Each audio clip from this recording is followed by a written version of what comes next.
अभी जो ये टॉपिक है और वो बेसिकली टॉपिक है आपका आइसोलेशन ट्रांसफार्मर। आइसोलेशन ट्रांसफार्मर, अगर आप ट्रांसफार्मर पढ़ लिए हैं तो आइसोलेशन ट्रांसफार्मर आप पूरा समझते हैं। ठीक है, थोड़ा सा आपको जो समझना होगा वो उसका एप्लीकेशन होगा। एप्लीकेशन अगर आप समझ लेंगे तो ये कंप्लीट है। तो जैसा कि ट्रांसफार्मर की जितनी प्रॉपर्टी होती है वो तो उसमें रहेगा ही, बस एक नई प्रॉपर्टी उसमें जुड़ जाएगी जिसको हम बोलते हैं आइसोलेशन ट्रांसफार्मर, आइसोलेशन प्रॉपर्टी। ठीक है, तो मैं इसको आपको बता रहा हूँ, एक चित्र के माध्यम से मैं बता रहा हूँ। ठीक है, और इसका यूज कहाँ होता है वो उस चित्र से ही पता चल जाएगा। सबसे पहले चित्र जो है मान लीजिए,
ये ज़्यादा आपको याद रखने की जरूरत नहीं है, छोटा सा चित्र है, बस बनाना इसलिए जरूरी है ताकि आपको समझ में आए, आपके सिलेबस में आए। ठीक है, अगर ये चित्र याद हो जाएगा तो और सब कुछ याद करने की जरूरत ही नहीं है। एक्चुअली ये प्रोटेक्शन के लिए यूज होता है, इसलिए देखिए सारी चीज़ें प्रोटेक्शन की वाली ही यहाँ पे यूज हुई है। सर्च प्रोटेक्शन, ठीक है।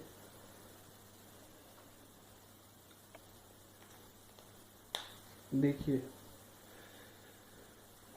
बेसिकली यही है ट्रांसफार्मर, दो वाइंडिंग है, सप्लाई दे रहे हैं, वही प्रिंसिपल पे काम कर रहा है। यहाँ पे एक सर्किट ब्रेकर है, ये भी एक प्रोटेक्शन का काम करता है। सर्च प्रोटेक्शन के लिए यहाँ भी डिवाइस लगा है, ये आउटपुट है, तो प्रोटेक्शन डिवाइस यहाँ भी लगा, प्रोटेक्शन डिवाइस यहाँ भी लगा, और ये भी यहाँ पे एक प्रोटेक्शन डिवाइस की तरह ही काम कर रहा है। क्या कर रहा है, इस डिवाइस को इस डिवाइस से अलग कर रहा है बस। देखिए जितनी फेरों की संख्या इसमें है उतनी ही फेरों की संख्या इसमें है। इसका मतलब ये हुआ कि ये मान लीजिए अगर N1 है और ये है N2, फेरों की संख्या दोनों बराबर है, तो ऑब्वियस सी बात, अगर दोनों बराबर है तो वोल्टेज भी दोनों का बराबर होगा, इनपुट और आउटपुट वोल्टेज बराबर होगा, मतलब ना स्टेप अप हो रहा है ना स्टेप डाउन हो रहा है। तो कर क्या रहा है ये पूरी देखिए इलेक्ट्रिकली दोनों एक दूसरे से जुड़े नहीं हुए हैं जैसे ट्रांसफार्मर में। तो क्या अंतर है, ये सर्किट को इस सर्किट से अलग कर रहा है। ठीक है, अगर इस सर्किट में कुछ होगा तो इसका नुकसान इसको नहीं होगा, इसमें कुछ होगा तो इसमें कुछ नहीं होगा। तो बस यही एक अंतर है। आइसोलेशन प्रोटेक्शन, आइसोलेशन जो ट्रांसफार्मर होता है वो आपका प्रोटेक्शन डिवाइस की तरह काम करता है। ठीक है,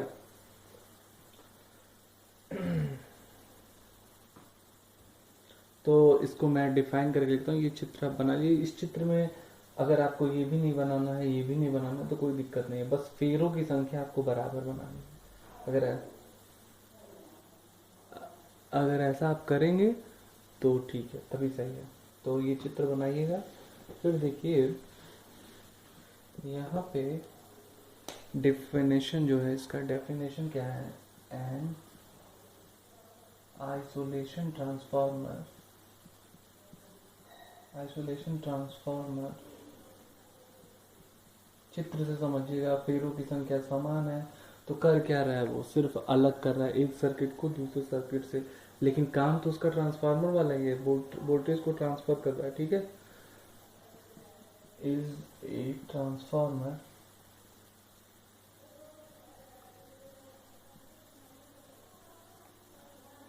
used to is a transformer used to exchange या ट्रांसफर, दोनों एक ही चीज है, यूज टू ट्रांसफर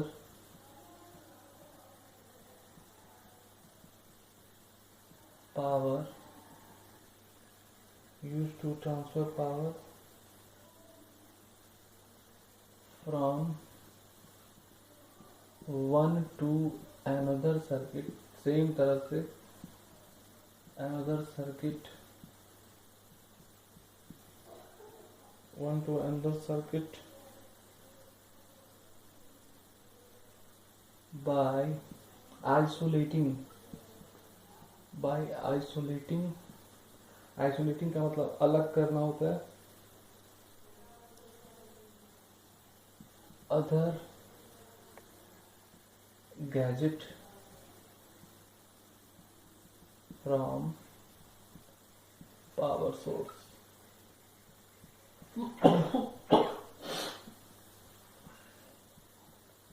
ठीक है, तो इसको हिंदी में भी मैं आपको बता रहा हूं। ठीक है, देखिए आइसोलेशन ट्रांसफार्मर एक ऐसा ट्रांसफार्मर है जिसमें पावर एक सर्किट से दूसरे सर्किट में ट्रांसफर किया जाता है, लेकिन बाय पावर सोर्स से आइसोलेटिंग और गैजेट को अलग, गैजेट मतलब जितने और डिवाइस उसमें लगे हुए हैं। तो इसको हिंदी में अगर आप लिखेंगे कि ऐसा ट्रांसफार्मर जिसमें पावर सोर्स से अदर गैजेट को अलग करते हुए एक सर्किट से दूसरे सर्किट में पावर को ट्रांसफर किया जाता है, आइसोलेशन ट्रांसफार्मर कहलाता है। ठीक है, इसको अलग वे में अगर मैं आपको बोलूँ तो क्या होता है, ये आइसोलेशन वाइंडिंग जो होता है वह एक दूसरे से अलग होती हैं। ठीक है, आइसोलेशन ट्रांसफार्मर में क्या जरूरी है कि इनपुट जो हो, input device is separated from, separate मतलब अलग हो जाता है, आउटपुट डिवाइस। ठीक है, टू वाइंडिंग ट्रांसफार्मर ही है ये, बस N1 और N2 बराबर है। ठीक है, ठीक है, तो यहाँ पे ये भी आपका क्लियर हो गया। और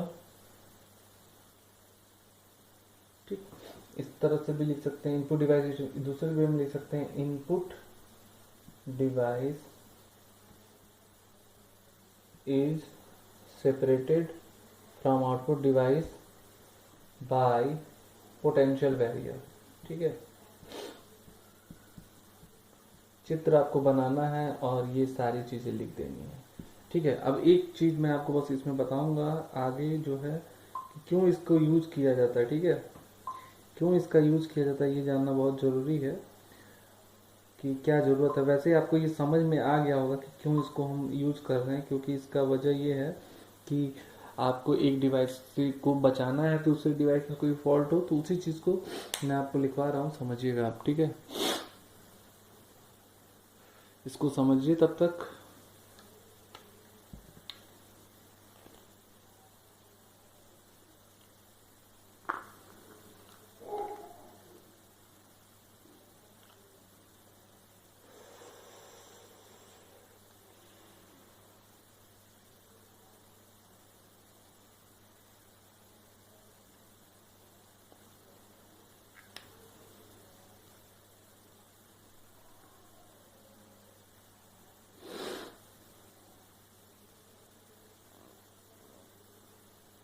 ठीक है, तो इसी में जो आगे टॉपिक वो ये है, where are isolation transformer used. Isolation transformer, isolation transformer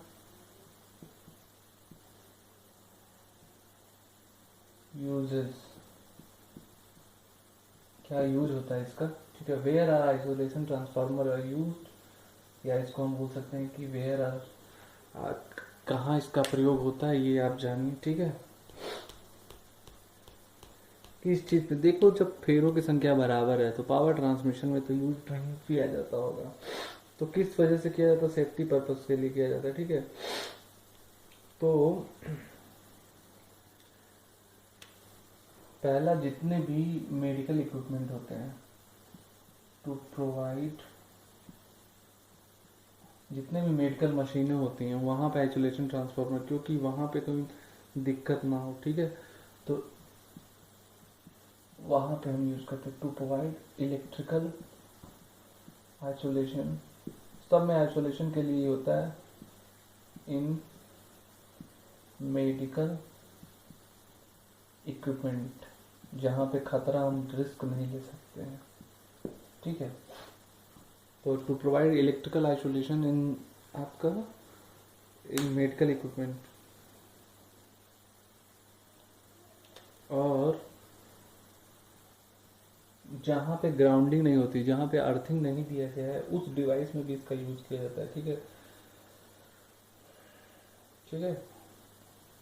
to give power supply, ये पावर सप्लाई देने के काम में आता है किसको? Of devices that are not ground, that are not grounded, ठीक है। जो डिवाइस ग्राउंड नहीं है तो सेफ्टी का इश्यू होता है, तो वहाँ पे हम पावर सप्लाई को देते हैं इसके थ्रू, ताकि हमारा रिस्क कम से कम हो। इलेक्ट्रिकल आइसोलेशन देते हैं मेडिकल इक्विपमेंट में, पावर सप्लाई देते हैं जो ग्राउंड नहीं होता है, ठीक है। और इलेक्ट्रॉनिक स्विचिंग में भी इसका यूज किया जाता है, ठीक है। और स्मॉल साइज के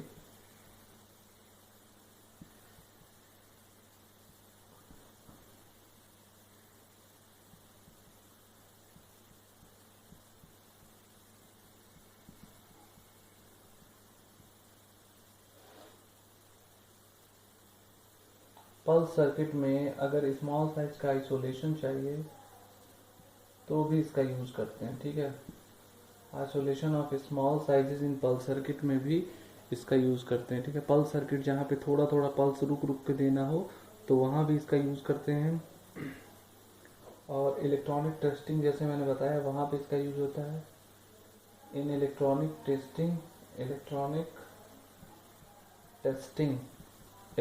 टेस्टिंग में इसका यूज करते हैं। ये बहुत इंपॉर्टेंट लाइन है, ठीक है।